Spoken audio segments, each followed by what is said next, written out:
Quand on aborde la gastronomie, tout est pluralité. Dans une recette, plusieurs ingrédients. Pour les achats, plusieurs commerçants. Dans l'assiette, plusieurs aliments.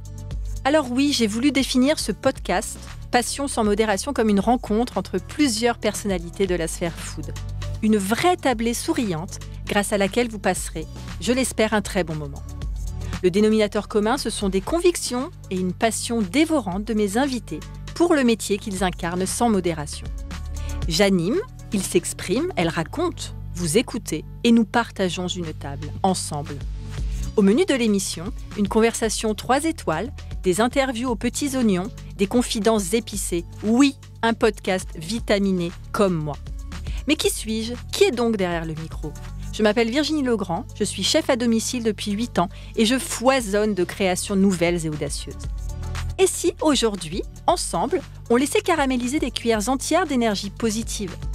Allez, venez avec moi dans les coulisses de la foodosphère. On va se régaler ensemble. Ce que j'aime retrouver, le studio module et la conversation à plusieurs voix. Ce lundi matin, l'humeur est déjà très souriante et très inspirante, car je suis entourée de 4 individualités engagées, enthousiastes, porteuses d'un savoir-faire et d'un savoir-être sans égal. Bienvenue Marie Pigné, consultante dans la création et le développement d'entreprises avec une spécialisation dans la food. Bonjour Marie.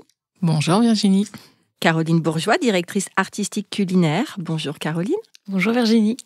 Nathalie Hutter-Lardot, nutritionniste gourmande, fondatrice de l'agence de conseil et de communication Évidence Santé. Bonjour Nathalie. Bonjour Virginie. Patrick Langlais, fondateur de la société de Part en Vigne, qui organise des événements et des séjours uniques et atypiques autour du golf et du vin. Bonjour Patrick. Bonjour Virginie. Alors, du coup, on va te garder Patrick. C'est gentil. Alors, quel a été le déclic pour créer De Part en Vigne ? Alors, De Part, PAR, tu nous expliques aussi peut-être ce que c'est ? Oui, le PAR, PAR, en fait, c'est un terme golfique qui explique en gros que lorsqu'on joue au golf, on joue des trous, effectivement, avec un certain nombre de coups à jouer. Et lorsqu'on atteint ce nombre de coups adéquats, on parle justement du PAR, PAR. Et donc, pourquoi De Part en Vigne ? Pourquoi vouloir réunir et le golf et le vin ? Alors, en fait, à la base, il faut que je raconte très rapidement mon histoire. Mais on a le temps. Très rapidement, alors moins rapidement. Donc, après avoir passé quelques décennies dans le milieu bancaire, dans un groupe anglo-asiatique, on va dire, j'ai eu l'opportunité, on va dire, de changer de vie. Bon, en gros, ma boîte m'a foutu dehors. Et, j'aime bien le raccourci. Et ça m'a permis, effectivement, de pouvoir changer de vie, de réfléchir à ce changement de vie. Et j'ai rencontré une personne dans cette optique-là qui m'a beaucoup aidé, en faisant une espèce de, comment dit-on, de bilan de compétences. Ouais, on va appeler ça comme ça. Cette personne m'a dit une chose. Elle m'a dit, Patrick, si tu dois changer de vie et créer une entreprise, il faut impérativement que ça touche à tes passions. Sinon, ça n'a aucun sens. Je l'ai entendu et ça m'a beaucoup marqué. Et je me suis dit, OK, mais quelles sont mes passions ? J'en avais plusieurs, mais notamment 2. Le golf et le vin. Voilà. Et donc, j'ai commencé à réfléchir sur le sujet. J'ai regardé un petit peu ce qui se passait. Je me suis aussi rendu compte d'une chose, c'est que très spécifiquement sur ce créneau-là, rien n'existait réellement. Voilà. Donc au départ, je suis parti sur le vin en lui-même. Puis bon, le vin, pourquoi pas ? Et puis je me suis dit, tiens, effectivement, pourquoi pas allier ces 2 passions d'une part, mais qui sont aussi 2 sujets de passion, pas uniquement pour moi. C'est 2 sujets qui se marient plutôt bien. Les gens qui jouent au golf sont des gens qui sont la plupart du temps des épicuriens. Mais, ils ne boivent pas sur le... C'est pas sur le green. Ça n'est pas ce que j'ai dit. Parce qu'à un moment, j'ai visualisé comme ça, tu vois, le verre. Alors, figure-toi qu'il y a une compétition. Il existe plusieurs compétitions au cours desquelles tu joues au golf et tu peux déguster du vin. Sympa. Ouais, très sympa. Alors après, il faut faire attention parce que ça peut être dangereux. Mais en l'occurrence, tu vois moins clair. Ça peut prêter à certains dérapages. Donc, en l'occurrence, tu ne bois pas pendant que tu joues, effectivement. Mais bon, comme je le disais, les gens qui jouent au golf sont plutôt épicuriens, aiment les bonnes choses, et ça m'est paru assez rapidement comme une évidence. Voilà. Très bien. Donc, il n'y a pas eu de déclic à proprement parler, il y a eu juste une réflexion. Un chemin, une réflexion, en me disant, tiens, effectivement, et comme je disais, au fur et à mesure de mes recherches, je me suis rendu compte qu'il n'existait pas en France aujourd'hui une offre spécifique sur ce domaine. Tu es précurseur, visionnaire, on aime. Bien évidemment. Audacieux. Bien évidemment. Bien sûr, Patrick. Bien Merci. Évidemment. Nathalie, ça donne quoi le vin en termes de bienfaits nutritionnels ? Alors là, je veux me dire joker. Ah mais non, tu peux pas dire ça. Ah si, je peux dire. On en reparlera en off. On en reparlera en off. D'accord. Exactement. Alors Alors pour du moi, coup, c'est le plaisir. Le Vraiment, plaisir. c'est le plaisir. Et d'un point de vue santé, le plaisir, c'est essentiel parce que sans plaisir, la vie, elle a aucun sens. Et c'est bien parce que tu fais partie du coup, ces nutritionnistes qui déculpabilisent aussi beaucoup.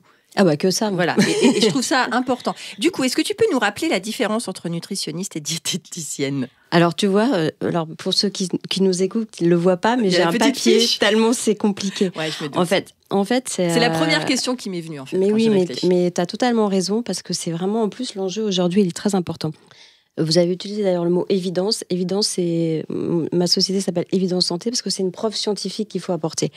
Et donc, le mot nutritionniste aujourd'hui en France, c'est un qualificatif. C'est-à-dire qu'on est médecin, nutritionniste, diététicien, nutritionniste. Et moi, j'ai envie d'inventer une autre case qui s'appelle scientifique nutritionniste. Alors, les médecins nutritionnistes, il y en a 2 catégories. Il y a les généralistes qui ont fait un DU. C'est ce que j'ai fait, moi. Et je suis pas médecin, mais j'ai fait un DU parce que j'ai eu une équivalence. Donc un DU, par exemple, moi j'ai fait un DU sur compléments alimentaires et troubles du comportement.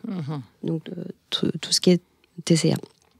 Donc c'est médecin généraliste. Donc souvent ils vont aider les patients à retrouver un certain équilibre alimentaire, même s'ils n'ont fait qu'un tout petit DU, alors qu'ils sont médecins et qui gèrent des pathologies. Il y a le médecin spécialiste. Donc souvent c'est un endocrino qui va gérer les problématiques, par exemple, de diabète ou de problématiques de métabolisme. Donc, les médecins vont gérer des pathologies. Et puis, il y a les diététiciens nutritionnistes. Eux, ils vont apporter le régime, le rééquilibrage quand on a fait un diagnostic de pathologie. On a un diabète, on a une maladie cœliaque, on va faire le régime. Et le régime a une connotation négative, alors il devrait passer...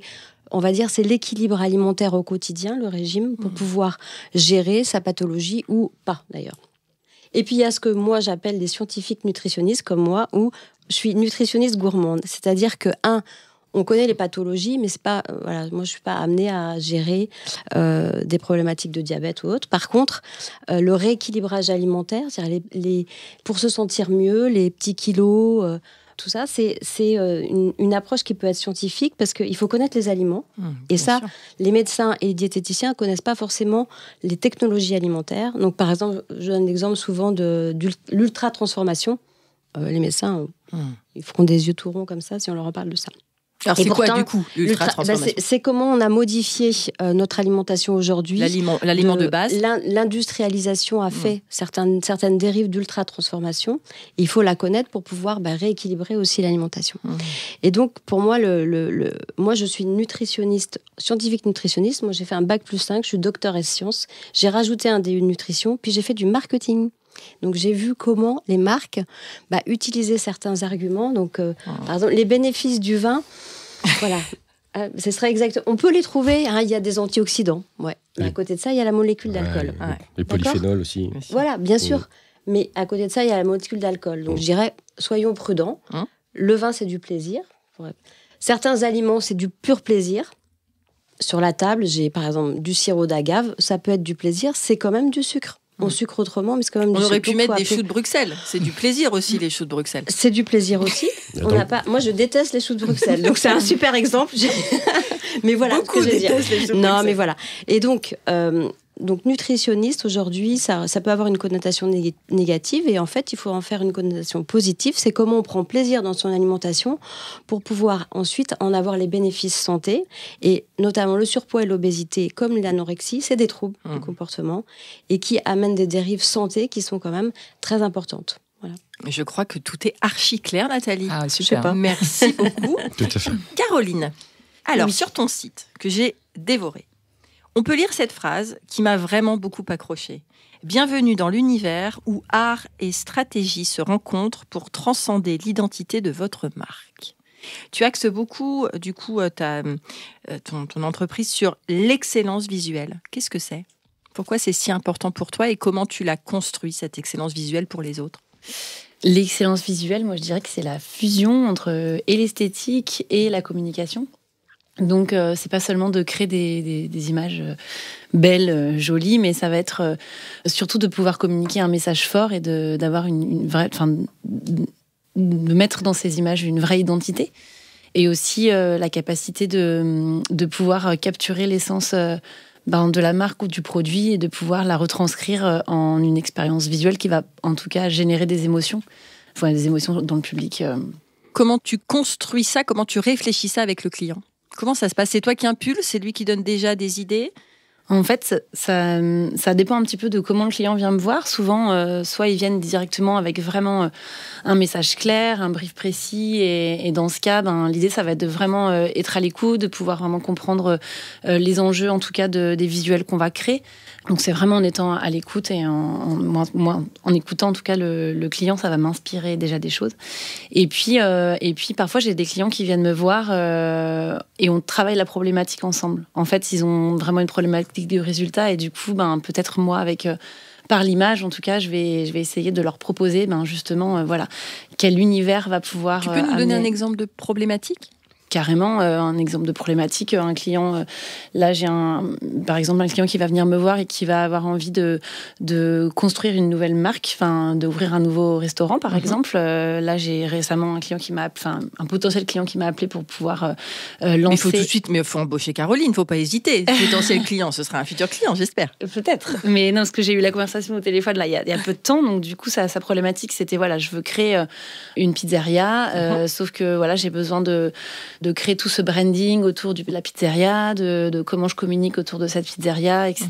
Mais c'est une pizzeria qui se veut un petit peu différente que ce qu'on peut avoir, donc ce qu'on peut avoir sur le marché, etc. Donc là, l'idée, ça va être justement de le faire parler, d'essayer de savoir, ok, mais qu'est-ce qu'elle a de différent de votre pizzeria, comment vous voulez qu'elle rayonne là où vous allez l'implanter, quels sont les mots-clés, quelles sont les valeurs que vous voulez transmettre, quelles sont... Donc là, tu vas vraiment l'accompagner, le guider pour arriver à sa réflexion qu'il n'a pas eue seul. Exactement. En fait, l'idée, c'est vraiment de faire naître en lui, en tout cas de poser des mots sur vraiment sa vision. Parce que moi, sans ces éléments-là, je peux pas créer, je peux pas imaginer, je peux pas donner forme, en tout cas. Parce que une pizzeria, on peut faire 1000 identités ou 1000 visuels autour de cette pizzeria, mais le message sera pas le même. Bien sûr. Donc, l'important pour moi, c'est d'avoir vraiment cet échange et de pouvoir comprendre vraiment l'univers, l'essence de la marque, l'essence du projet. Et c'est ça qui va générer... les mots, en tout cas, vont générer des formes et des couleurs dans ma tête. Et du coup, après, donc ça génère. Donc, tu crées, donc tu co-crées avec lui. Voilà. Alors en fait, une fois qu'on a tous ces éléments-là, que c'est clair, que c'est précis, que moi j'arrive je lui fais une présentation en fait pour retranscrire un petit peu tout cet échange-là avec ses problématiques, ses besoins, etc. Et puis moi je vais lui faire 3 propositions créatives. Donc en fonction des pistes créa et des univers qu'on peut créer ou comment on va pouvoir en tout cas communiquer ce message-là. Je lui fais des moodboards où j'essaie de lui présenter visuellement des univers ou des pistes qui pourraient correspondre avec le message. Et puis, selon celui qui lui parle le plus, on va développer et avancer dans celui-là. Puis, on va du coup créer les scénographies, créer le shooting et puis faire... Donc, toi, tu fais tout de A à Z? Oui. C'est-à-dire que tu crées, tu fais les moodboards, tu fais du coup le shooting, tu fais les scénos... tu fais le branding, tu fais... Alors, le directrice artistique, c'est vraiment 360 degrés. Alors voilà, c'est ça va être 360 degrés. C'est sûr que souvent, on vient me voir en me disant, j'ai des agences parfois qui viennent me voir et qui me disent, on a besoin d'une photographe, voici le brief, voici la DA. Oui. Est-ce que... Pour des instants voilà, mais en fait, je le fais pas parce que moi, ce qui m'intéresse, c'est de communiquer ce que j'ai à l'intérieur. C'est pas juste d'aller techniquement faire la photo de la direction artistique d'un autre. Ça va être vraiment de pouvoir donner... Alors, c'est vrai que mon univers, il est un peu marqué déjà. On va pas venir me voir pour faire des choses très sombres ou très... Plates. Très plates. C'est sûr que j'ai un univers qui est déjà très marqué. Un peu peps. Donc, du coup, ça attire déjà des marques qui ont besoin de communiquer sur quelque chose d'impactant, de joyeux, de coloré, de... Voilà. De vivant, quoi. De vivant, voilà. Moi, j'ai envie de mettre de la couleur dans le monde. T'as bien. Je pense qu'on en a besoin. Oui, je pense que, En tout cas, moi, c'est ce qui m'anime et c'est ma façon de communiquer, en tout cas. Garde-la. Parce que c'est très, très bien. Merci, Caroline. Merci. Marie. Oui, Virginie. Alors, Marie, toi, tu es start-up manager. Ouais. C'est quoi un startup manager ? C'est un gros mot. Hein. Moi-même, j'ai eu du mal à m'y faire parce que ça veut tout et rien dire, startup manager. Ça commence bien. Voilà. Non, on va dire qu'aujourd'hui, j'accompagne des personnes qui souhaitent monter, développer leur structure entrepreneuriale, avec une particularité que j'accompagne essentiellement aujourd'hui des personnes issues des quartiers prioritaires de la ville. Et également, je suis un peu sortie du monde complètement de la food pour aller un petit peu dans d'autres univers, divers et variés. Et donc, Startup Manager, quelles sont les étapes ? On va dire. Ça se passe parce que nous, on s'est vu. Tu m'as demandé de venir sur des moments un peu phares. Quelqu'un vient te voir, ou en tout cas, c'est une sorte de promo que tu suis. Exactement. Donc moi, je gère un incubateur qui s'appelle Entrepreneurs dans la ville, issu d'une association qui s'appelle Sport dans la ville, qui existe depuis 1998. Et dans notre incubateur, l'idée, c'est de travailler sur le développement. On a plusieurs programmes et moi, je suis sur le programme du milieu. Donc, c'est pas forcément la création, mais c'est plutôt le développement.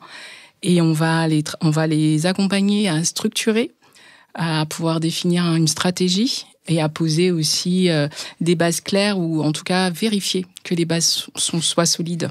Donc voilà, on va travailler sur ces sujets-là et on a des enjeux et des axes différents dans notre accompagnement, à la fois sur la partie digitale, marketing, sur la partie stratégie, sur également la partie commerciale qui est un gros morceau sur lesquels on va aller vérifier que les connaissances y sont, que la méthodologie est connue ou utilisée pour aller chercher et avoir plus de clients. Et du coup, je ne sais pas si tu as fait les pourcentages, mais il y a combien de réussites claires, nettes et précises de ceux qui sortent de cet incubateur, qui ont tout compris parce qu'ils ont bien intégré toutes les clés ? Alors ça, c'est un grand la réussite. Voilà, c'est un grand mot, on va dire, parce que nous-mêmes, au sein de l'incubateur, on se pose la question de qu'est-ce que c'est que la réussite, parce qu'elle est complètement différente d'une personne à une autre. On n'y met pas exactement les mêmes enjeux, on monte pas une boîte pour les mêmes envies, et on n'a pas forcément envie, de lever des millions, de transformer le monde, etc. Et pour avoir accompagné pendant longtemps des commerçants, qu'est-ce que c'est que la réussite, en fin de compte ? Donc ça peut être différent pour les uns et les autres, mais c'est vrai que pour nous, on considère qu'on a réussi quand on a permis, en tout cas, de structurer, de poser des bases solides. Et puis ensuite, chacun en fera ce qu'il en voudra. Et puis également, quand on a permis aussi d'acquérir aussi des connaissances, je pense. L'accompagnement dure combien de temps, grosso modo ? 18 mois. C'est long, hein ? Oui, c'est assez long, donc ça laisse vraiment le temps de travailler en profondeur certaines choses et puis, en tout cas, au moment où ils nous quittent, de pouvoir, en tout cas, pour nous, notre réussite, c'est quand ils arrivent à une vitesse de croisière, voilà, et qu'ils se sont stabilisés là où ils étaient en difficulté en arrivant. Pour moi, j'ai réussi. Voilà. Merci, mais c'est très beau, très très beau. Nathalie, tu es l'auteur de plusieurs ouvrages, alors que nous voyons sur la table, qui traitent de l'alimentation et de la nutrition. Est-ce que tu peux nous expliquer pourquoi tu as eu envie de transmettre ta passion par l'écriture ? C'est un rêve, c'est un rêve de gamine. Alors je dirais que celui qui a le plus marché, il n'est pas là, puisque justement il est en revenu. Il s'appelle comment ? Mince alors. Il s'appelle Mince alors et c'était chez Odile Jacob. Alors pour une scientifique publiée chez Odile Jacob, voilà, c'était le Graal. Donc il a bien marché et j'en avais fait moi-même d'ailleurs la promo. Mais en fait, c'est l'idée et c'est ce que je fais depuis toujours, c'est de transmettre. Et je pense que c'est aussi ce qui nous anime, je pense, ici. C'est, la vie, c'est transmettre, c'est pour que chacun puisse se sentir mieux. Donc la réussite, comme tu disais, elle est liée à ce que chacun attend, en fait, de sa vie. Moi, personnellement, j'ai monté ma boîte. Moi, mon critère de réussite, c'est d'avoir une équipe et de pouvoir garder cette équipe, même dans les temps de tempête qu'on a connu d'ailleurs ces dernières années. Et à chaque fois je dis c'est quoi ma plus grande fierté, c'est d'avoir 15 personnes dans mon équipe qui travaillent au quotidien et qui en font leur vie. Donc après les livres, c'est ça, c'est transmettre. Ça a été vraiment une opportunité de rencontrer le monde de l'édition grâce à un autre auteur qui m'avait fait confiance pour être co-autrice. Et puis après, j'ai fait un brouillon, mais je vous l'ai amené parce que c'est vraiment... Celui-là, je voudrais le rééditer. Il est très beau, je l'adore. La première partie, c'est mon brouillon de mince alors, c'est-à-dire un programme de coaching gourmand qui dit en étape par étape comment est-ce qu'on peut au quotidien améliorer. Donc, c'était un peu... D'ailleurs, il y avait Glucose Godet, je ne sais pas si... Jessine Chopé, c'est un énorme succès en ce moment, qui dit que, notamment pour la problématique, c'est de gérer justement le sucre. Et c'est un peu ce que j'avais dit d'ailleurs dans un des premiers conseils. Mangez d'abord des fruits et légumes quand vous commencez votre repas, et après, vous verrez, tout se passe très bien. Donc en fait, c'était ça, c'est gérer son poids et son cholestérol. Et j'aurais dû l'appeler, du sous-titre que j'avais mis, « Ça va mieux en cuisinant », qui était vraiment un titre, ça, je parle de ça il y a 15 ans. Et donc, ça, c'était le premier livre. Et je l'avais, puisque en fait, justement, on confond toujours les métiers. Les scientifiques nutritionnistes comme je suis, on ne fait pas la cuisine. C'est pas notre métier. Et donc, j'avais une co-autrice qui s'appelle Sophie Menu. Cuisiner 20 de France. C'était ma co-autrice. Incroyable. Je lui avais donné... reçue dans le 2e épisode. Ouais, c'est pour ça que je lui avais donné une liste d'aliments qui, pour moi, était une liste positive. C'est-à-dire, au lieu de dire, tu manges pas, tu as un problème de poids et de cholestérol, ne mange pas ci, pas ça. Non. Mieux vaut manger. Une liste d'aliments positive, et elle m'a fait des recettes de dingue. On les adore toujours. Je te le laisserai parce que celui-là, j'ai racheté le stock tellement il n'a pas marché. J'adore. Parce que le titre était nul, gérer son poids et son cholestérol. Donne-nous 2 recettes. 2 intitulés. 2 intitulés, c'était des nems de fruits rouges. Ça, c'est une des seules. Elle est tellement simple. Et puis tout ce qui est carpaccio, par exemple, carpaccio de betterave. Oh là là. Mais ça, je parle de ça il y a 15 ans. C'est pour dire, en fait. Et après, donc, j'ai fait Mince alors, qui était un espèce de... J'ai tout mis, malheureusement, et j'ai vraiment trop tout mis parce qu'il est très dense. Mais si on le séparait, il est vraiment génial. Je vous invite, je vous passerai le PDF. Et qui est au quotidien. On est privilégiés. Ouais, voilà. Et après, un autre que j'ai adoré, que c'est pareil, c'était avec 2 autres autrices, avec... je recherche son prénom, mais ça me... Catherine Roy, qui était celle qui faisait la pluie et le beau temps dans les restos, les bonnes adresses. D'accord. Et donc, en fait, c'était 101 restos qu'on m'a communiqué, où je suis allée. Donc, j'en ai fait 101. Ah oui. À Paris. Et je donnais, en fait, une indication sur le menu que je conseillais, parce que ça s'appelle 101 resto 0 kilo. Et moi, je dis, en fait, d'aller au resto, c'est vachement bien pour la ligne. Là, tu l'as sorti quand, celui-là ? Ça fait pareil une dizaine d'années. Du coup, est-ce qu'il y a beaucoup de restos qui sont encore là ? Voilà. Non, il y en a encore beaucoup. Très bien. Ah, mais ça, c'est une bonne nouvelle. Et on les avait classés, genre resto B2B, c'est-à-dire resto dans lequel tu irais avec ton chef, resto dans lequel tu irais avec ta famille, avec tes clients. Il est génial. Bon, c'est pareil, il n'a pas super bien marché, mais il est génial quand même. Bien. L'idée était pas mal. Et en fait, moi, je donnais effectivement des idées menus, et je disais à chaque fois, en fait, pour garder sa ligne, rien de tel que d'aller au resto. Alors, on me regardait, pardon. Bah oui, parce que suivant ce que tu choisis, déjà, tu replonges pas dans le plat, parce qu'une fois que tu l'as choisi... Et tu le goûtes pas quand tu le cuisines ? Tu le goûtes déjà. Et ensuite, au niveau budgétaire, tu fais attention. Bien sûr. Voilà, tu es capable de plus calculer. Et donc, je dis, moi, pour garder ma ligne, je vais au resto. J'adore. Alors, après, il y a la problématique du vin au resto. Enfin bon, je veux pas... Alors qui marche pas mal. Qui marche plutôt bien. Les boissons, c'est un vrai sujet. C'est un vrai sujet. On en reparlera un autre moment. Oui. Très bien. Merci beaucoup, Nathalie. Merci. Caroline. Oui. Alors, comment tu définirais ton univers en 3 mots ? On en a un petit peu parlé tout à l'heure, mais je définirais comme de coloré, graphique et joyeux. Parce que raconte ta photo de profil. Alors, je sais pas, la photo de profil de LinkedIn, c'est ta photo de profil de tous tes réseaux ? Non, de LinkedIn, juste. Parce que tu as un dessin sur le visage. Oui, alors cette photo-là, elle a une histoire. C'est une photo qui a été prise. En fait, je fais partie d'un collectif qui s'appelle les Nanas de Paname, et dans ce collectif, donc c'est que des artistes, créatrices dans l'univers, dans tous les univers créatifs d'ailleurs, que ce soit le cinéma, le théâtre, la musique, et dans toutes ces femmes, il y a un sous-collectif qui s'appelle les Foodistas de Paname. Et en fait, c'est Chloé Bonnard qui a créé ce collectif.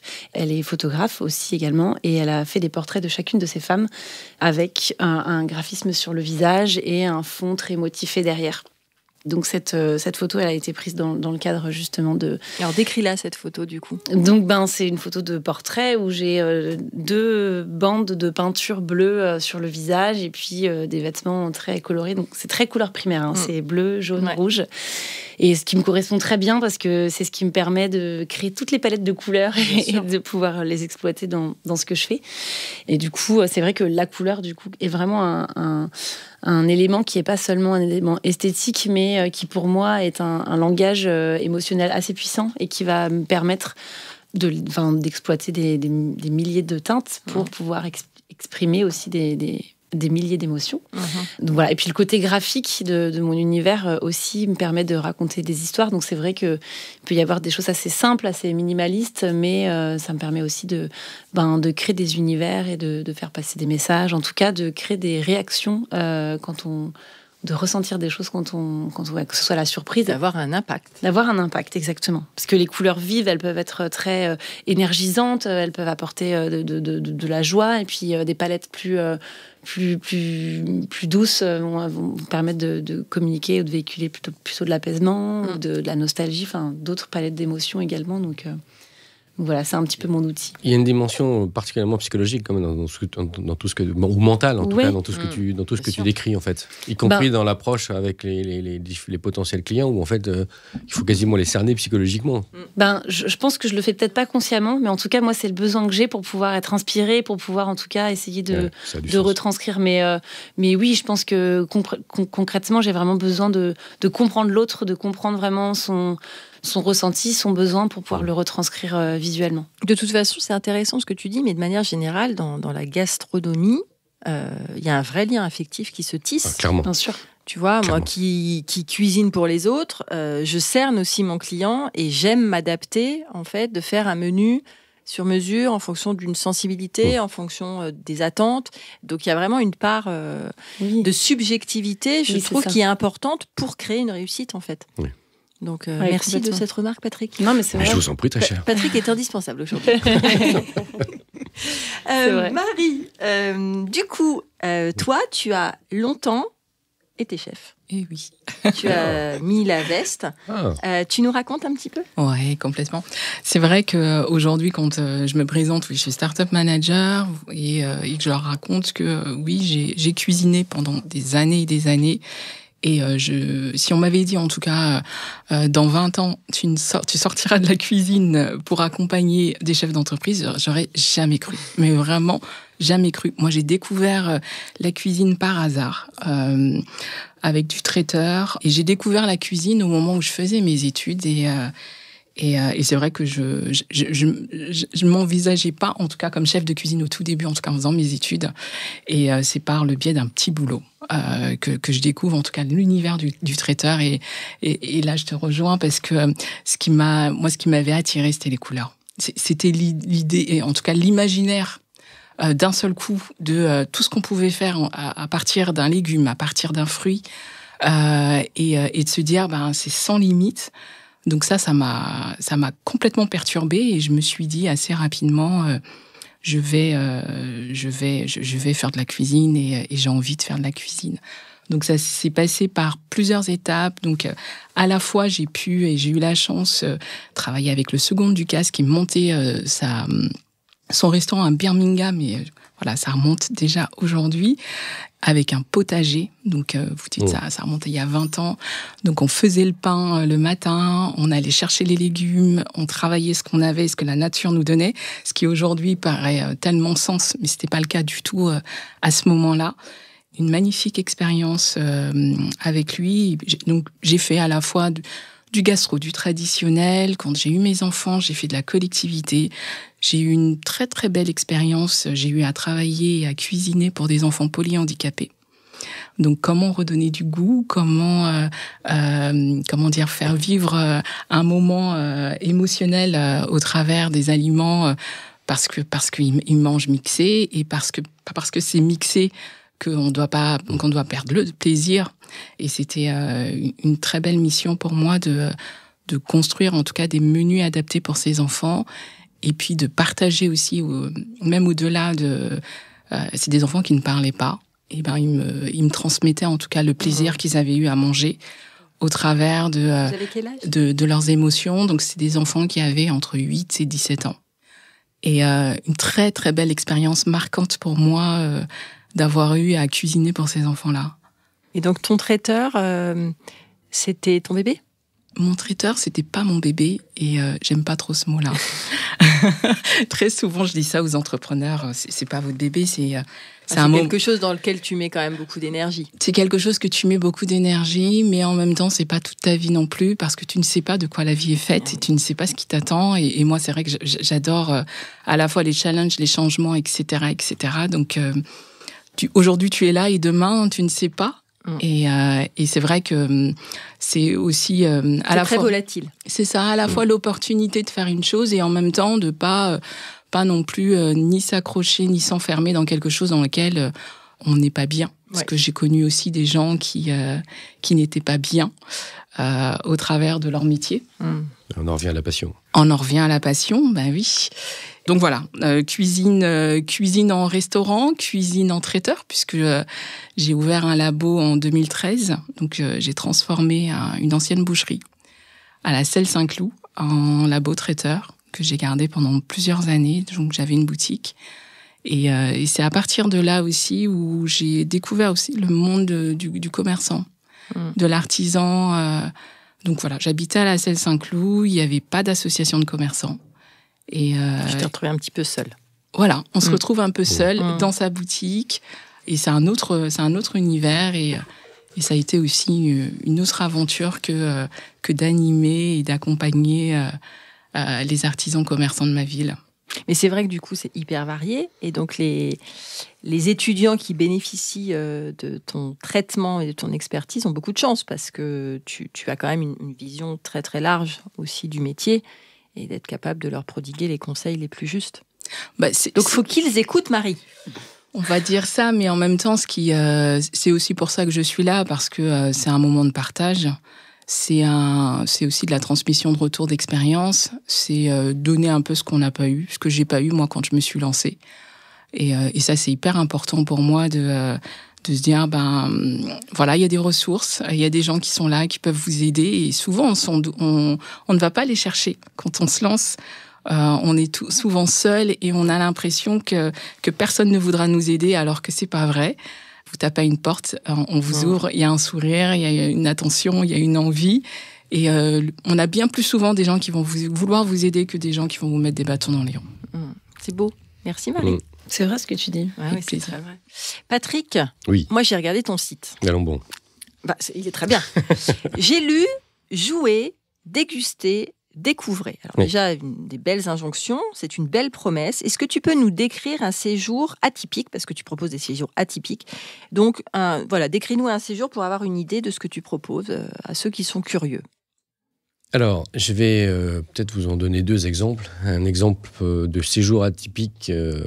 Alors là, je vais plutôt m'adresser à des particuliers, en l'occurrence, qui habitent en province. D'accord. Voilà. Le séjour que je peux leur proposer, c'est un séjour en Île-de-France. Alors, en Île-de-France, autour du vin, oui. Oui. En fait, j'ai découvert il y a relativement peu de temps qu'il existe un vignoble, un vrai vignoble, à côté de Versailles, qui s'appelle la Bouche du Roi. Un vignoble qui fait 25 hectares. Donc, on parle d'un vrai vignoble. C'est pas... On n'est pas à Montmartre où il y a 4 pieds de vigne. C'est un vrai vignoble qui existe depuis relativement peu de temps, 2017, mais qui est bien là, qui fabrique et qui fait du vin, du bon vin. Alors avec certaines caractéristiques liées au climat, liées au sous-sol, etc. Il y a moins de soleil. Il y a moins de soleil, l'ensoleillement évidemment est moins important que dans le sud, mais on a un terroir tout à fait intéressant. C'est le même sous-sol qu'on a en Champagne. Et donc ça donne des vins très intéressants, vraiment très intéressants. En plus ils font un vin, ils travaillent du parcellaire, donc en fait ils récoltent sur des parcelles et ils font donc des vins monocépages, souvent avec un vin qui doit être avec 2 cépages, mais globalement, des monocépages très intéressants. Rouge et blanc ? Rouge et blanc, avec une petite quand même prédisposition, on va dire, pour le blanc de par le terroir. C'est vraiment intéressant. Ils ont beaucoup développé là, ces derniers temps, avec notamment un endroit pour recevoir, donc vraiment adapté. On peut recevoir jusqu'à, je pense, 50, 60 personnes. Et donc, le séjour atypique, il consisterait en quoi ? Il consisterait en fait à, d'une part, on parle de golf et le vin. Donc, sur le golf, le vignoble est situé à environ à 5 minutes du golfe de Feucherolles, qui est un golf absolument magnifique, vraiment splendide. On est à 25 minutes de Versailles et on est à 30 minutes de Paris. Voilà. Donc, la possibilité de loger à Versailles, par exemple. Dans le château ?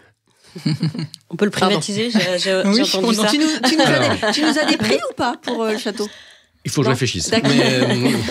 Tu nous déçois. Alors non, cela dit, si on veut vraiment se faire plaisir, si on a beaucoup de moyens, on ne va pas louer forcément une aile du château, mais on peut aller chez Ducasse avec son hôtel qui est absolument extraordinaire et totalement hors de prix, mais qui donne un accès direct.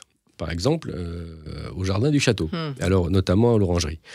Ça, c'est extraordinaire. Alors, on n'est pas obligé d'aller là, mais on peut loger dans un hôtel. On peut loger dans un hôtel à Versailles, tout à fait intéressant, ou même dans un autre type d'hébergement.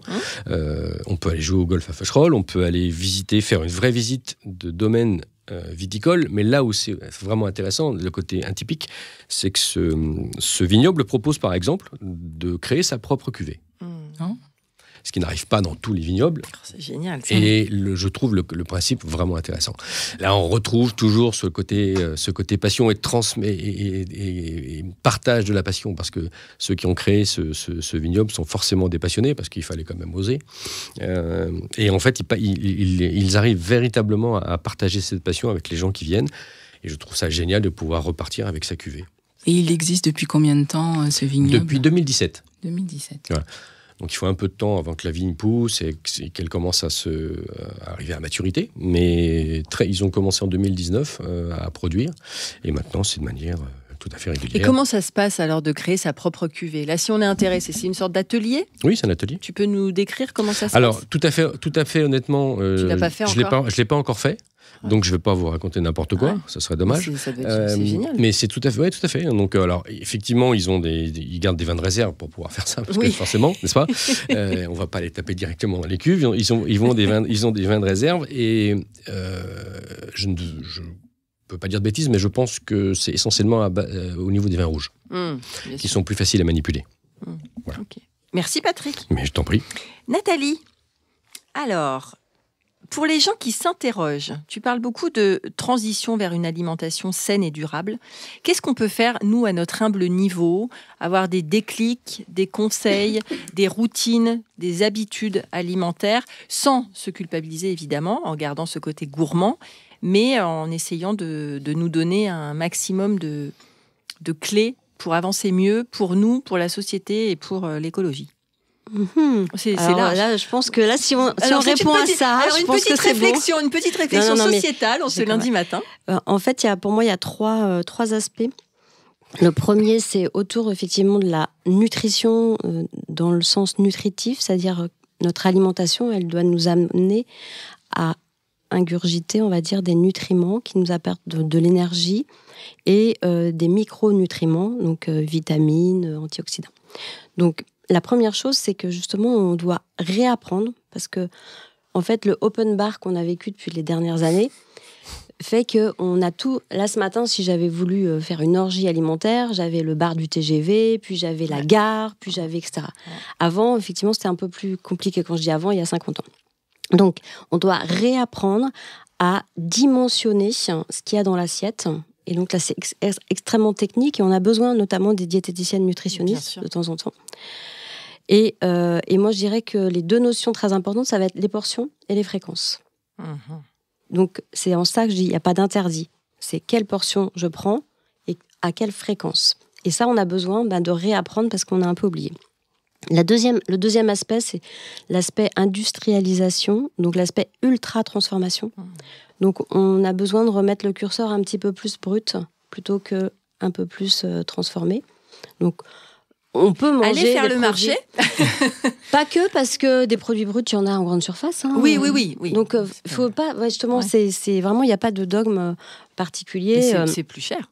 Ça dépend. Franchement, ça dépend. Faut tout recalculer. Mais en tout cas, mais c'est du temps. Les gens vont te dire, en face, c'est du temps. C'est plus C'est facile de d'acheter. l'organisation, Ah bah oui, parce c'est que normal. prend du temps aussi d'aller acheter des fringues. Enfin, ça dépend où la on priorité. met son curseur On est d'accord. d'envie. On est Donc, d'accord. je dirais donc la nutrition dans l'aspect qualitatif-quantitatif. Et le troisième élément, c'est l'aspect planète. Et donc là, c'est pareil. Dans les aliments qu'on choisit, effectivement, se poser la question de est-ce que c'est durable ce que je suis en train de prendre ? Donc, par rapport aux fréquences, c'est de se dire est-ce que si je prends cet avocat, c'est durable, cette tarte. Je prends ça comme exemple parce que je trouve que les tartines avocado toast, là, c'est génial. Mais il vient d'où ? Qu'est-ce qu'il a fait ? Etc. Alors, une fois de temps en temps, oui, mais se dire, voilà. Donc, Il n'y a pas encore d'avocat en France. Voilà. Alors, par exemple, j'ai entendu hier Manon Fleury sur France Inter. C'était très intéressant parce qu'elle donnait un plat avec des Saint-Jacques, avec du navet, je crois. Donc c'était côté blanc. Et elle rajoutait une petite touche de kiwi parce qu'elle disait maintenant il y a beaucoup de kiwis en France. Voilà. Bon, moi, je trouve ça intéressant. Vous voyez l'évolution il y a quelques années. Enfin, donc rien, tout n'est pas perdu. Donc ces 3 critères-là. Et si je peux me permettre, dans le dernier livre sur lequel mais tu es je là peux pour ça, évidemment. en ta fait, promo. je vous le montre ici parce Dis-nous que le titre. alors j'aime pas le titre. Ah bon, merci. Parce qu'il est trop médical, mais je vais vous donner l'apport que nous, mon agence, c'est-à-dire Évidence Santé, a apporté dans ce livre-là. Le titre, c'est « L'ordonnance est dans votre assiette ». Vous voyez, c'est un peu médical. Tandis que nous, ce qu'on a apporté, on a fait des fiches. Et on a, en fait, imaginé un score, parce que la problématique, il y a des scores très marketing, comme Yuka, comme le Nutri-Score, j'appelle ça des scores marketing, parce que ça donne une note, et la note, ça n'a aucun intérêt. Parce que la note... Si la note est mauvaise, il faudrait simplement redire t'en prends pas beaucoup, pas trop souvent. Et donc, c'est ce qu'on a essayé de faire au sein d'un score qui s'appelle un score Nutri-Santé. Enfin, voilà, il pourrait être retravaillé, mais qui va de 1 à 10, de à limité à volonté. Donc là, j'adore, j'ai ouvert la page poulet rôti. Parfait. Poulet rôti, on a mis un quotidien à calibrer, en intégrant 3 scores. Le score de nutrition, le score d'ultra-transformation et le score planète. Pourquoi quotidien à calibrer ? Parce que une viande, on va dire quotidienne, ou en tout cas une protéine animale, en termes de nutrition, c'est intéressant d'en mettre plusieurs fois par semaine. Et de le calibrer, parce que c'est pareil, le poulet, c'est pas un poulet entier. Et voilà, donc même le poulet, il faut le calibrer. Je donne un autre exemple, par exemple, je sais pas, galette. Ah, super, celui-là. Les petites galettes pure beurre que j'ai mangées dans le train ce matin. On l'a mis gourmand à calibrer. Bien sûr. Tout est à calibrer. C'est génial, ça. Ouais, franchement, les fiches, elles sont super. Je vais te le laisser, tu regarderas, mais je trouve ça intéressant. Et donc, ça intègre effectivement ces 3 notions. Cette notion de nutrition, les galettes pure beurre, c'est des ingrédients très simples. C'est la façon dont ma grand-mère faisait des galettes. Mais c'est pareil, c'est beaucoup de calories. Donc, c'est à calibrer parce qu'effectivement, si on mange 100 grammes de galettes, c'est 500 calories. Oui, voilà. Et après, on a effectivement la notion d'ultra-transformation. Par exemple, certaines galettes, même de grande surface, je sais pas, je peux pas donner de marque, mais si, les petites galettes Saint-Michel, c'est les mêmes ingrédients que ma grand-mère. Donc, c'est pas ultra-transformé, mais c'est pareil. C'est un certain nombre de calories. Puis après, il y a la planète, d'où viennent les ingrédients. Et par exemple, Saint-Michel, ils viennent autour de l'usine. Et donc, ça peut être plus intéressant que certaines galettes ultra transformées ou qui sont faites dans d'autres. Donc, voilà un petit peu, pour moi, la transition, elle doit se faire en regardant à nouveau la nutrition.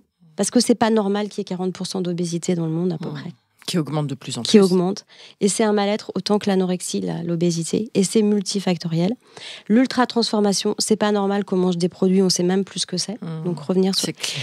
Et puis ensuite, la planète, c'est pas normal qu'on aille chercher partout ailleurs. Alors, la vanille, je donne toujours cet exemple, la vanille de Bretagne, bof. Donc, c'est bien aussi d'avoir du monde entier la vanille de Madagascar. Mais il faut savoir d'où elle vient, il faut payer le prix. Il faut peut-être la transporter de manière plus... Le chocolat, du coup. Oui, c'est surtout moi qui adore le chocolat. Tu vois, clairement là, on est obligé, c'est de mal de s'en passer. Ouais. Mais comment on fait, d'où il vient, par qui il est produit, enfin tout ça, le monde ne peut pas fonctionner qu'autour de nos 30 km de maison. Le monde, il est international. Donc, on peut faire vivre dans d'autres pays des gens qui vont cultiver ou faire des produits de manière intéressante. Donc, il ne faut pas se fermer, il faut se réouvrir.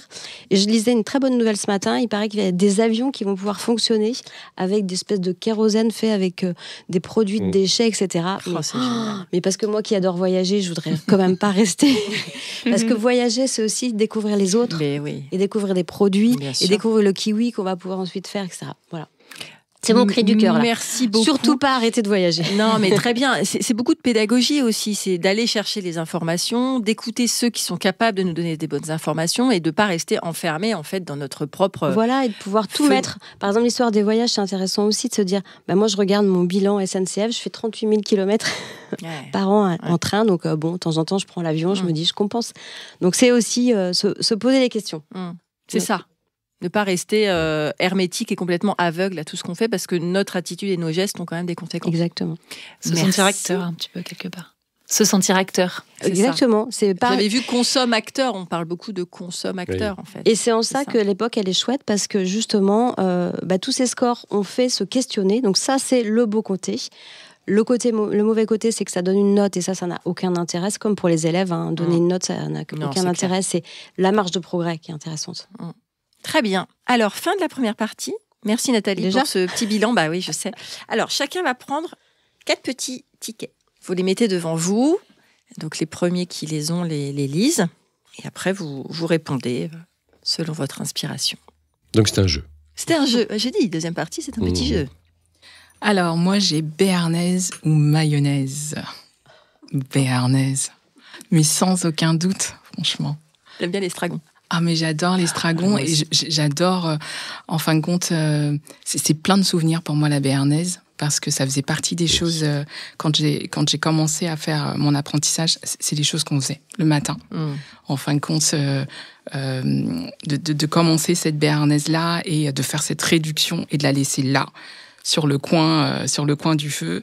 Et ensuite, au moment où on allait démarrer le service, on montait notre béarnaise. Donc, béarnaise. J'adore. Le petit souvenir en plus, j'adore. Continue. Marie, on fait les 4 à la suite. Allez, je fais les 4 à la suite. Ensuite, cèpe ou morille. Oh là là, là c'est compliqué. Tu as le droit de répondre les deux. Hein. Ouais, moi ce serait plutôt les deux. J'adore les champignons. J'adore cette période. J'adore le parfum des champignons. J'adore l'odeur de la terre. Voilà, cette sensation de se retrouver... d'être ancré. Oui, complètement. Et puis, je suis en forêt et il y a une respiration qui est hyper sensorielle et qui fait du bien. Les deux. J'adore. Mangue ou ananas? Oh là là. Là, ça va être pour Nathalie, cette question. Mais moi, ce sera... Toutes les questions sont pour moi, j'ai l'impression. Mais moi, ce sera mangue. Vraiment. Je pense que ça doit être mon fruit préféré, la mangue. Donc j'en ai fait une overdose quand j'étais enceinte de ma seconde et elle aime pas forcément ça, plus que ça, et pourtant j'en ai mangé des quantités. C'est peut-être ça le problème. On en produit en France d'ailleurs du mangue ou pas? Non, pas encore. On n'en produit pas en France, mais j'ai vu que on commençait à en produire en Italie avec le réchauffement climatique. Réchauffement climatique, donc... On n'est pas à l'abri qu'il y en a en Bretagne 15 jours. Avec la vanille. Oui. Exactement. Et la quatrième? La quatrième, c'est olive verte ou olive noire. Ah, les olives, mais c'est tellement un monde. Il y a tellement de sortes d'olives. Je peux pas choisir. J'aime les deux. Je peux pas choisir parce que en fonction de ce qu'on veut faire et là où on va aller, ça peut nous transporter vraiment très très loin, une olive. Merci beaucoup. Quelle belle phrase. Mais oui. Caroline? Alors moi, j'ai citron vert ou citron jaune. Citron jaune. Citron jaune parce que je le mets à toutes les sauces, partout, tout le temps, dans mon eau le matin. Dans ton eau, d'accord. Dans mon assaisonnement de salade, même juste sur mes légumes cuits comme ça. Zesté, au dernier moment, ou jus? Zesté, jus, tout. Ouais. Moi, le citron jaune, j'en mets tout le temps. J'en ai tout le temps dans mon frigo. Tout le temps. Zesteur ou mandoline? Ah bah. Alors là, je dois dire que j'ai les deux. Je dois avoir 3 zesteurs de taille et de formes différentes. Mandoline, moi aussi, j'ai beaucoup d'accessoires autour de la mandoline, parce que forcément, dans mes dressages de plats, quand visuellement, on veut faire des belles compositions et des jolis dressages, et j'utilise pour faire des tas de formes, des tas de couleurs, des tas de compositions. Donc, les deux. Amaretto ou Grand Marnier. Alors moi, j'ai un petit crush avec l'amaretto que j'adore mettre dans mes crêpes aussi. Donc, même si ça serait plutôt Grand Marnier habituellement, mais non, moi c'est amaretto. Et terrine ou rillettes. Alors Mon Dieu, Nathalie, je suis désolée, c'est moi qui ai fait. Et rillettes, c'est un de mes plats préférés. C'est dur de choisir, mais j'avoue que une bonne terrine quand même. Je suis terrine. Très terrine. Nathalie? Alors moi, la première, c'était coquillettes ou spaghettis.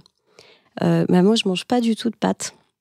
En tout cas, j'en mangeais pas du tout parce que c'est justement d'ailleurs pour ça que j'ai fait des études de nutrition, parce que je comprenais pas pourquoi quand je mangeais du pain, quand je mangeais des pâtes, j'avais mal au ventre. J'ai une petite sensibilité au gluten qu'on vient de découvrir aujourd'hui, là, quand je dis aujourd'hui, ces dernières années, qu'il n'y a pas que la maladie cœliaque, c'est-à-dire c'est une espèce de pseudo-allergie qui fait qu'on ne supporte pas du tout aucune présence de gluten.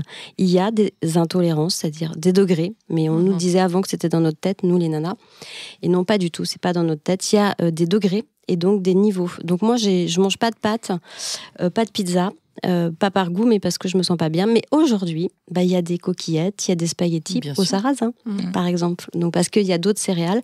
On a beaucoup, en fait, l'industrie a fait qu'on a enrichi. Enfin, on a sélectionné des blés qui étaient riches en gluten pour leur facilité technologique. Et ce qui fait qu'en plus, on a mangé que du gluten, on a oublié toutes les autres céréales. Donc, redécouvrons. Donc ça vraiment m'amène à dire redécouvrons toutes les sortes de céréales et arrêtons de manger que du blé. Il y a plein de choses. Donc, coquillettes ou spaghettis, mais sans gluten pour moi. Viande crue ou poisson cru? Ça m'amène à parler des protéines animales. Parce que nous, on est des hommes... Alors, on appelle ça aujourd'hui le nouvel omnivore, le flexitarien.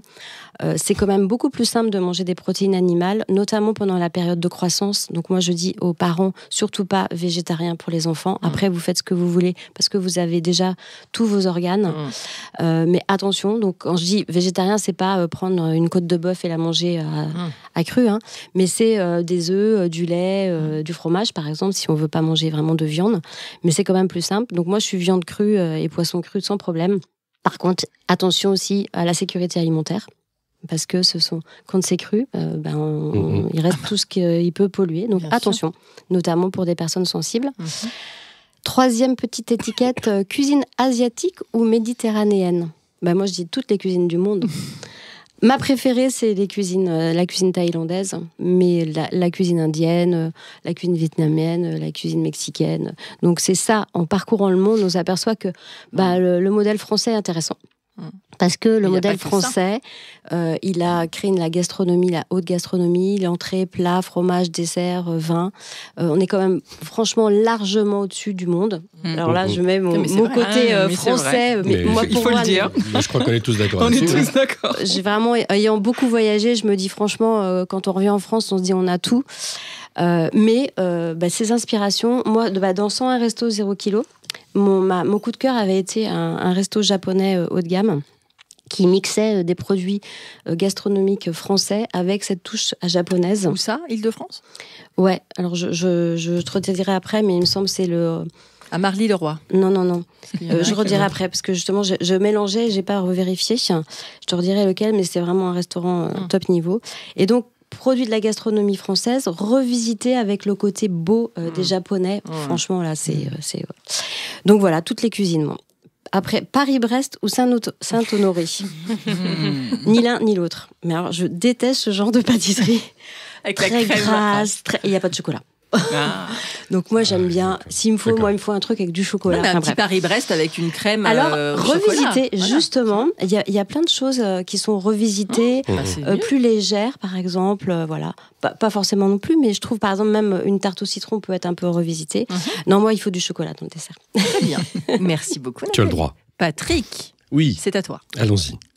Alors on commence, éclair ou tartelette? C'est une bonne question.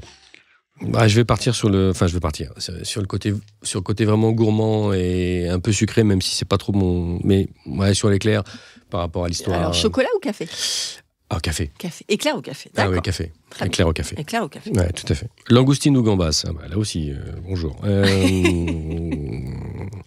Je vais aller sur la langoustine parce que je trouve que les gambas sont un petit peu galvaudés maintenant. On en trouve beaucoup, beaucoup trop. Avec des élevages, on ne sait pas trop... Enfin voilà, on peut se poser des questions sur la façon dont ils sont élevés. Et je vais plutôt partir sur une belle langoustine de pêche française. Évidemment. Voilà. Donc, juste coupé en deux et juste un peu grillé avec un petit filet d'huile d'olive. Tout bête, c'est une tuerie. Boudin blanc, boudin noir, il n'y a pas débat. Je déteste le boudin blanc. D'accord.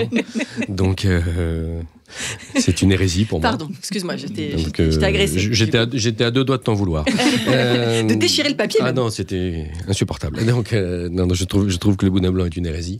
Le boudin noir, oui, évidemment. D'accord. Évidemment. Qu'est-ce qu'on boit avec un boudin noir? C'est un peu le problème de ce type d'aliment, c'est que comme c'est quand même marqué, Ah bah ça, oui. il faut aussi un vin marqué. Qu'est-ce que tu boirais, toi? Moi, j'irais sur un vin de la vallée du Rhône éventuellement. J'irais même peut-être sur des vins comme sur des Gigondas, éventuellement un Crozes, enfin donc sur des comment dirais-je, des cépages plutôt Syrah, donc un peu marqués comme ça. Voilà. Et puis pomme ou poire, et ben en fait je réfléchissais et en fait j'irais tout de suite c'est la poire en fait. Pourquoi ? Parce que là on parle de souvenirs culinaires ou de souvenirs olfactifs et moi c'est la tarte bourdaloue. On y reviendra. Ah, merde, ça alors. J'adore la tarte bourdaloue. On reviendra sur la tarte bourdaloue. D'accord. Voilà. On a fini ? Ah oui. Très bien. Alors, j'ai une autre question. Qu'est-ce qu'il y a toujours dans votre réfrigérateur ? Alors, toi, du coup, tu as répondu le citron. Est-ce qu'il y a autre chose qu'il y a toujours dans ton réfrigérateur ? Qu'est-ce qu'il y a toujours dans mon réfrigérateur ? Du fromage. Toujours. Du fromage de chèvre. Du fromage de chèvre un peu fort, tu sais, un petit peu crémeux, fort, bien. D'accord. Marie ? Pareil. Tu vois ? Ah non, pareil.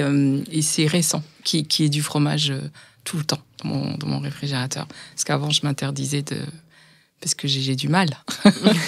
À résister ? J'ai du mal à résister. Il t'appelle ? Moi, je pourrais manger que ça, faire des repas que fromage, en fin de compte. Donc, il y a tellement de sortes, de variétés de fromage à pâte molle, à pâte dure.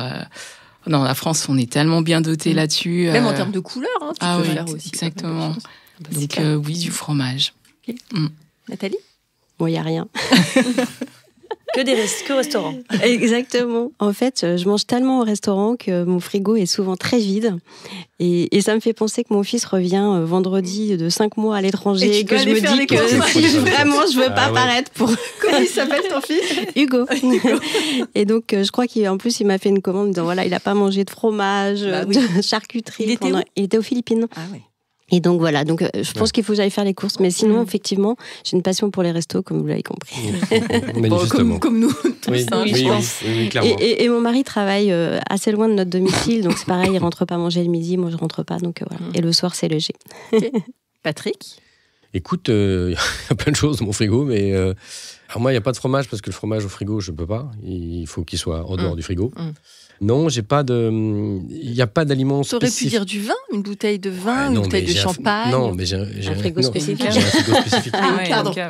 Pardon. J'ai deux frigos et 2 caves à vin. Donc oui, si tu veux.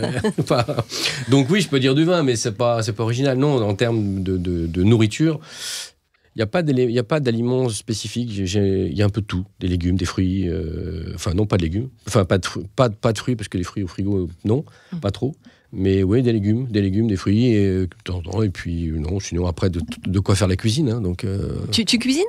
Un petit peu. D'accord. Alors justement, pour revenir, c'est drôle parce que les questions que je vous pose, finalement, débouchent sur pas mal d'autres questions que je voulais vous poser, donc il y a une certaine cohérence. Alors pour ceux qui ne le savent pas, moi je suis une ancienne prof de lettres. Du coup, pour conclure cette session de convivialité très gourmande, un passage de la littérature qui me rappelle à ma première vie de professeur. Mais quand d'un passé ancien rien ne subsiste, après la mort des êtres, après la destruction des choses, seule, plus frêle mais plus vivace, plus immatérielle, plus persistante, plus fidèle, l'odeur et la saveur restent encore longtemps comme des âmes, à se rappeler, à attendre, à espérer, sur la ruine de tout le reste, à porter sans fléchir sur leurs gouttelettes presque impalpables, l'édifice immense du souvenir. Du coup, on va commencer avec toi, Patrick. On sait déjà quelle est ta Madeleine de Proust. Mais non, pourquoi dis-tu ça ? Ben voilà, donc parle-nous de ta Madeleine de Proust. Qu'est-ce que tu veux que je te raconte ? Mais non, mais c'était pas la tartelette Bourdaloue, du coup, la tarte Bourdaloue. Parce que t'as dit, ça me rappelle les saveurs, les couleurs. Oui, une des saveurs, Ouais, mais j'en ai plein d'autres, en fait. Le problème, alors, c'est que... la Madeleine de Proust, c'est vrai que souvent, c'est rappelé à l'enfance. Oui. C'est quelque chose qui te replonge dans un univers assez réconfortant. Mais en fait, c'est pour ça que je te dis qu'il y en a pas mal, en fait. Il y a pas mal de choses. Bon, je crois que je suis un peu plus âgé que vous, globalement, autour de cette table. Donc, ce qui fait que... alors, j'ai des souvenirs. Et en fait, c'est pas ni ma grand-mère, ni ma mère. Ça vient de ma tante, d'une de mes tantes, qui faisait un ragoût d'agneau extraordinaire dans une petite marmite en fonte. Une cocotte. Merci, je cherchais le terme. Une cocotte en fonte culottée. Et c'était extraordinaire. En fait, un goût que j'ai jamais retrouvé, en fait. Ben voilà, c'est ça, les madeleines de Proust. Si on est d'accord. Merci, Patrick. Je t'en prie. Nathalie? Alors, c'est hyper dur, en fait, comme question, parce que, Oui. en fait, on a plein de souvenirs d'alimentation. Alors, moi, ce serait les repas dominicaux en famille bretonne, où il y a entrée, deuxième entrée, plat, premier dessert, deuxième dessert. Donc, c'était un peu... J'étais sous la table, entre l'entrée et puis ensuite le dessert. Je me suis rappelé de ça, les fameux coquilles Saint-Jacques de ma grand-mère, etc. Et sinon, non, vraiment, la vraie madeleine, pour moi, c'est les galettes au sarrasin. Parce que c'est ce que je disais, en fait. J'avais vraiment remarqué que quand je mangeais le vendredi, quand ma grand-mère faisait les galettes, je me sentais mieux que quand je mangeais d'autres plats. Et donc, j'avais vraiment fait le lien entre les différentes farines. Donc, ça a été vraiment à l'origine de ce que je fais aujourd'hui. Et donc, les galettes. Et quand je vois, par exemple, le succès des Bresse Café, mais donc, qui fait ce mélange entre le Japon et la Bretagne, voilà, je dis que c'est en ça que je trouve qu'il faut tout partager. Merci. Caroline? Alors moi, la madeleine de Proust, ça me vient aussi de ma grand-mère qui cuisinait beaucoup, qui m'a beaucoup transmis cette passion pour la cuisine, qui m'a appris d'ailleurs toutes ses recettes. Elle faisait des grenadins de veau avec une petite sauce de crème qu'elle venait mettre après dans le jus de la viande avec des petites pommes de terre sautées. Alors très simple, hein, il n'y avait pas 1000 ingrédients, c'était vraiment simple, mais on lui réclamait tout le temps cette recette. Vraiment, c'est mon petit souvenir. Marie? Eh ben, moi, je vais vous faire un peu voyager parce que on a pas mal de plats chez moi en Haïti. Et le plat national de fête en Haïti, c'est la banane pesée avec le griot, avec un riz noir qui est fait avec un champignon noir qui s'appelle le djonjon. Le djonjon. Le djonjon. Ouais, ça s'appelle le djonjon, et avec une salade carottes et choux qui ferait penser au colcho, mais qu'on appelle pickles, avec un peu de piment, donc un petit jus citronné et un petit peu de piment. Et ça, c'est le plat réconfortant, le plat de fête, le plat que j'aime préparer à mes enfants aussi quand le dimanche, quand on a envie, en tout cas, de passer un bon moment. Donc c'est quoi, c'est viande? Alors donc c'est de la viande, donc c'est le griot, c'est une viande de porc, donc c'est de la palette de porc qui est marinée et qui ensuite est frite. Donc c'est pas très diététique. Tout si on résume bien, c'est une question de portion et de fréquence. C'est ça. C'est exactement ça. Mais c'est un plat qui fait tellement du bien, et puis moi je pourrais pas vivre sans banane plantain, vraiment. Donc, j'aime bien cette phrase. J'en ai besoin. Merci. 2 dernières questions. Est-ce que vous pouvez continuer la phrase? Pour moi, cuisiner, c'est... Alors moi, je vais le faire. Hein. Pour moi, cuisiner, c'est les autres, c'est les chefs, parce que moi, je ne sais pas cuisiner. Malgré que j'ai quand même appris avec ma grand-mère aussi et avec ma maman, qui doit d'ailleurs nous transmettre la façon de faire les galettes sarrasin à toutes mes copines. Donc là, on doit prendre date, parce qu'il y a le tourné, etc. Mais vraiment, pour moi, cuisiner, c'est vraiment un savoir-faire et c'est vraiment une expertise.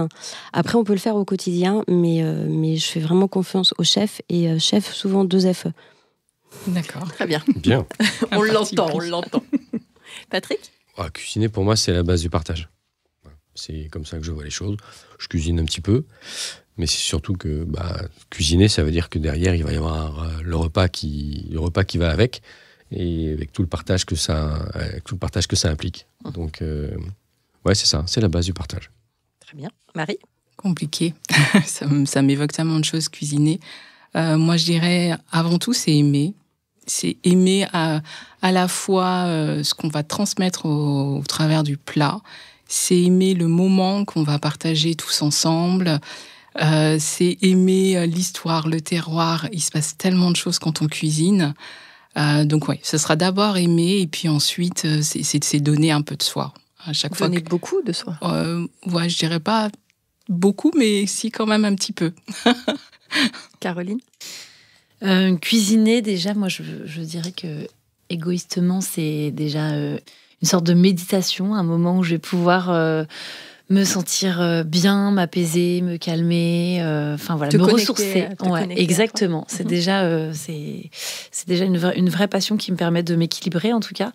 Et puis ensuite, c'est justement ce lien que ça va créer, ce partage. C'est comme tu disais aussi, l'amour qu'on va pouvoir partager, communiquer aux autres. Donc voilà.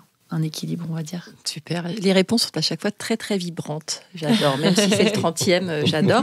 Et la dernière que j'adore. Qu'est-ce que pour vous, la passion ? La passion, c'est la vie. D'accord. La passion, c'est la vie. Très bien. S'il n'y a pas de passion, il n'y a pas de vie. C'est marrant parce qu'au début, quand tu as parlé, quand tu as dit pour créer ton entreprise, qu'il fallait choisir ses passions, moi, on m'avait dit le contraire quand j'ai fait mes études. On m'avait dit... Ouais. Tu fais un métier et puis comme ça te laisse du temps pour faire ta passion. Donc il y a eu un petit changement. Intéressant ça. Exactement. Et donc pour moi, j'ai d'abord fait un métier puis après j'ai fait ma passion en créant ma boîte. Donc, mais effectivement, c'est ce qui nous anime et c'est ce qui nous fait vivre. Mais la passion, il y a aussi cette notion d'amour. Pour moi, c'est la chose la plus importante. Au-dessus de tout, il n'y a quand même que ça. Parce que pendant le Covid, on a vu, il y avait la santé, mais sans l'amour, il n'y a rien du tout. Et d'ailleurs, je vous invite à venir voir la ville de Laval, qui a choisi comme thème l'amour pour ses lumières de fin d'année. Et c'est juste magnifique. Voilà, donc prenez un petit TGV, 70 minutes, et venez à Laval me voir. C'est une bonne idée. Je passe les fêtes en Bretagne, donc pourquoi pas m'arrêter à Laval. Je t'accueillerai avec grand plaisir. Voilà, des connexions qui se font. Ouais, c'est vrai. Caroline, la passion ? La passion, je rejoins complètement ce que vous avez dit sur la passion, et puis je rajoutais que du coup, c'est ce qui est le moteur, du coup... moi, en tout cas, la passion, c'est mon moteur dans tout ce que j'entreprends et ce qui me permet de... sans forcément tout intellectualiser, mais en tout cas de pouvoir instinctivement mettre en action, faire bouger les choses, faire en tout cas. Agir. Agir, ouais. Marie ? C'est compliqué, la passion. Ça peut l'être. Oui, c'est très compliqué parce que à la fois, c'est la vibration, c'est l'intensité, c'est quelque chose de très, très fort et de très, très dense quand on le vit, et c'est aussi, oui, c'est vrai, c'est ce qui fait la vie, enfin, quand on a besoin de ces vibrations-là, parce que ça nous fait du bien, et en même temps, sur la même échelle, la passion, ça peut être tellement la souffrance, ça peut être tellement difficile. Pathos, hein. Exactement, donc c'est plein de choses, la passion, plein de choses. Bien, merci beaucoup. Ça fait 30 fois que je pose la question à mes invités, ce ne sont jamais les mêmes réponses. Et c'est toujours rempli de... tellement de choses, d'expériences à l'intérieur. Donc, merci. Je vais être obligée de conclure. La vie, c'est transmettre avant tout une émotion, un savoir-faire, une personnalité, un optimisme, des conseils, des ambitions, une expérience. La passion de la cuisine aussi. Cette session du 11 décembre s'est focalisée sur la créativité, le lien à l'autre, l'énergie très positive et le manger vrai avant tout. Merci à vous 4 pour ce partage délicieux. Merci Marie. Merci Virginie de cette invitation, c'est un réel plaisir. Merci Caroline. Merci beaucoup Virginie. Merci Nathalie. Merci Virginie, et puis je pense qu'on va rester en contact les 4. Et merci Patrick. Merci. Mais merci de l'invitation, et oui, je pense effectivement qu'on pourrait bien rester en contact. C'est toujours le cas en fait, et je vous retrouve très bientôt pour de nouvelles confidences radiophoniques. Ça y est, notre rencontre prend fin. Merci à tous mes invités d'avoir accepté mon invitation et d'avoir joué le jeu de la sincérité et de l'authenticité. Merci à vous d'avoir suivi nos échanges. J'espère que ce podcast, Passion sans modération, a nourri votre curiosité et qu'il vous a donné faim. J'ai aimé, en effet, mettre en lumière toutes les personnalités qui contribuent à faire de l'alimentation et de la gastronomie une pierre angulaire de notre beau pays et de notre art de vivre. Alors, on se donne rendez-vous au prochain épisode ? Pour prolonger l'expérience gourmande, retrouvez-moi et mon univers sur mon site communique-passion.fr. Créons-nous prochainement un rendez-vous dans votre cuisine pour un menu qui nous ressemble à l'occasion d'un événement qui vous rassemble. Vive le fait maison et vive la passion!